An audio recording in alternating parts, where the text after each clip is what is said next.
öyle bir kuşatmaydı ki neredeyse 900 gün sürdü. Her şey sona erdiğinde 1,5 milyon milis ve sivil hayatını kaybetmişti. Daha da acısı şanslı olanlar hayatta kalanlar değil, ölüp bu cehennemden kurtulanlardı. 8 Eylül 1941 tarihinde Naziler, mihver devletlere bağlı Leningrad kentinin son kara bağlantısını kesti ve şehri kuşattı. 8 Eylül'de başlayan kuşatma sona erdiğinde modern tarihin en uzun süreli ve en yıkıcı kent kuşatması olarak tarihe geçecekti. Bazı tarihçiler bu olayı bir soykırım olarak sınıflandırıyorlar.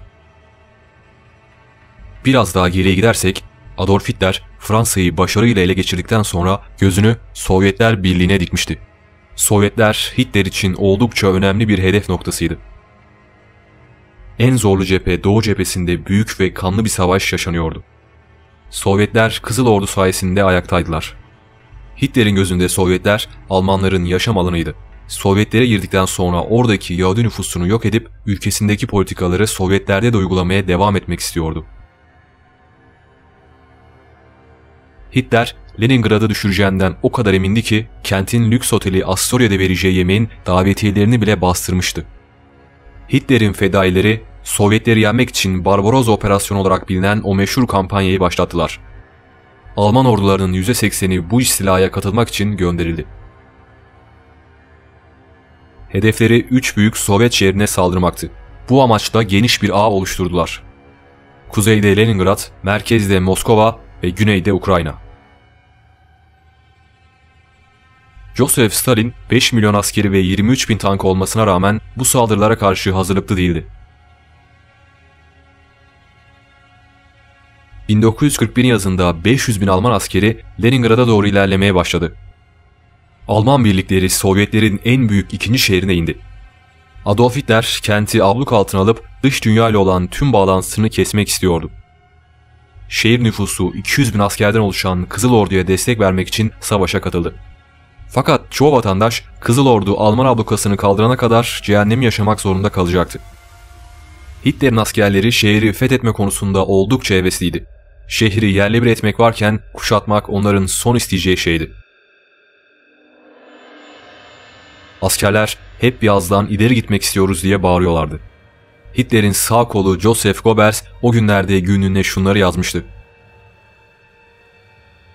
Askerlerimizi durdurmakta güçlük çekiyorduk. Planı bir kenara itip şehri harabeye döndürmek istiyorlardı. Fakat savaşlar akıllı hamlelerle kazanılırdı. Beklemeliydik. Zafer çok yakındı. Almanlar kısa sürede üstünlüğü ele geçirdiler. Topçular her gün şehri bombaladılar. Ağustos ayına gelindiğinde şehrin dış dünyayla son bağlantısı olan demiryolu Almanların hakimiyetine geçti. Barbarossa hareketinin bir bölümü olarak başlayan kuşatma, Fin ordusunun da desteğiyle kısa sürede başarıyla sonuçlanacak gibi görünüyordu. Fin kuvvetleri kuzeyde mevzilenmişti.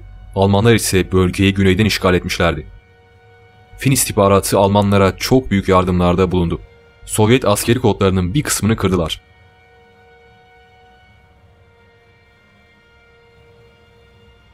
Öte yandan Amerika Lend-Lease anlaşmasıyla gıda ve malzeme temini aynı yılın son çeyreğinde başlamıştı.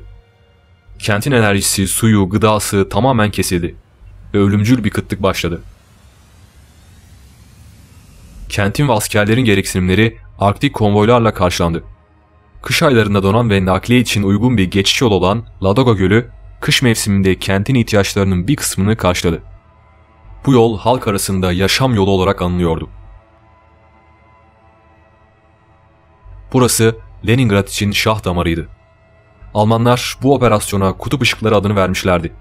Hitler'in emriyle kuşatma dışındaki her yer imha edildi. Değerli sanat yapıtları Nazi Almanyası'na taşındı. Kentteki birçok tesis, fabrika, okul, hastane, ulaşım tesisi, 3 havaalanı, demiryolları ve birçok altyapı sistemleri 872 gün süren kuşatma sırasında bombardımana tutuldu ve imha edildi. Atlar açlık ve soğukla boğuşan şehre donmuş göl üzerinden bu şekilde gıda ve malzeme yardımı yaptılar. Zaten kuşatmanın ilk haftasında ölümler başlamıştı. Evlerinde esir kalan insanlar çaresizce ölüm bekliyorlardı. Az sayıda yiyecek olabildiğince rasyonel bir şekilde dağıtılıyordu. Önce en çok ihtiyacı olan bölgeler saptanıyor ve oralara yardımlar götürülüyordu. Yaşlı ve çocuklara öncelik verilemedi. Her gün 125 gram ekmek veya 3 dilim ekmek dağıtılıyordu. Bu ekmeklerin yarısı talaşlardan ve yenilemeyecek katkılardan oluşuyordu. Çoğunluk günde 300 kaloriyle hayatta kalmaya çalışıyordu. Gıda dağıtım merkezlerine sadece 1-2 kilometre uzakta yaşayanlar bile oraya ulaşmakta zorluk çekiyorlardı. Kısa bir mesafede olup dağıtım merkezlerine ulaşamadığı için binlerce insan hayatını kaybetti. Eksi 30'ları gören dondurucu soğuklarda ısı olmadan hayatta kalabilmek çok zordu. Yeterince şanslı olanlar aileleriyle birlikte hayatta kalmaya başardılar. İnsanlar mobilyalar, kitaplar derken her şeyi yakmak zorunda kaldılar. Bazı aileler ölüleriyle birlikte aynı evde yaşamak zorunda kaldı. Tek bir hastaneden bir günde 730 ölü toplandığı bile oldu. Virüslerin çöp ve dışkı yüzünden şehre yayılmasını önlemek için insanlar soğukta elleriyle onları imha ettiler. Maalesef yamyamlık bile görüldü. Bazıları yiyecek karşılığında insan satışı yaptı.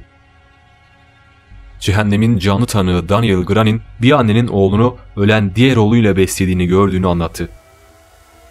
Kentte 2000 kadar yamyamlık vakası tespit edildi. Yakalananlar derhal ölüme mahkum edildi.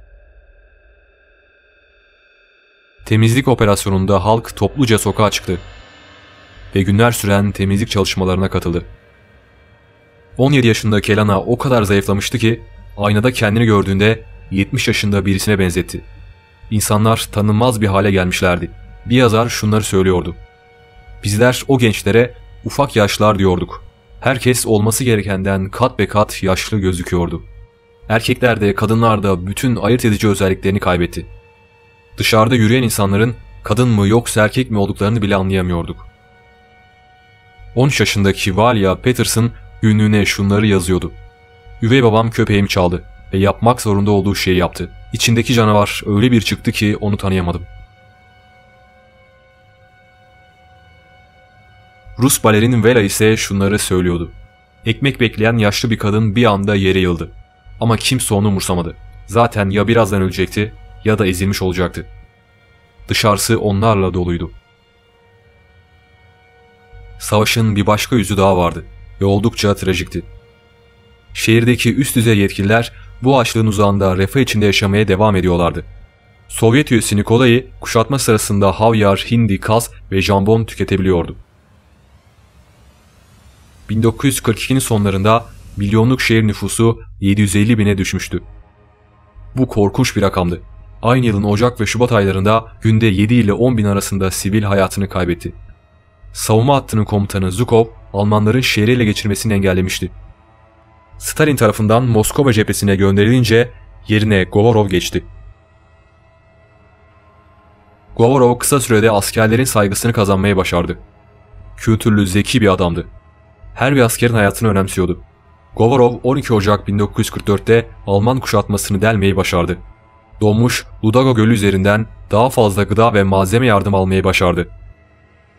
872 gün süren sefalet Almanlar batıya doğru çekilince 27 Ocak 1944'te sona erdi. Almanlar geri çekilmeden önce bazı tarihi bina ve yerleşimleri yağmalayıp imha ettiler. Çok sayıda esiri çalıp Almanya'ya taşıdılar. Kuşatma sonunda 3200 konut, 9000 ahşap yapı, 840 fabrika ve işletmelerin bazıları kullanılmaz bir hale gelmişti. 1,5 milyon asker ve sivil hayatını kaybetti. Bunların birçoğu bombardımanlarda hayatını kaybetmişlerdi. Bu rakam Hiroşima ve Nagasaki'de çıkan tablonun çok üzerindeydi. Ölenler arasında ileride Rusya devlet başkanı olacak Vladimir Putin'in abisi ve annesi de vardı. Babası ise gazi olmuştu. Hayatını kaybedenlerin yaklaşık yarım milyonu toplu bir mezarlığa gömüldü.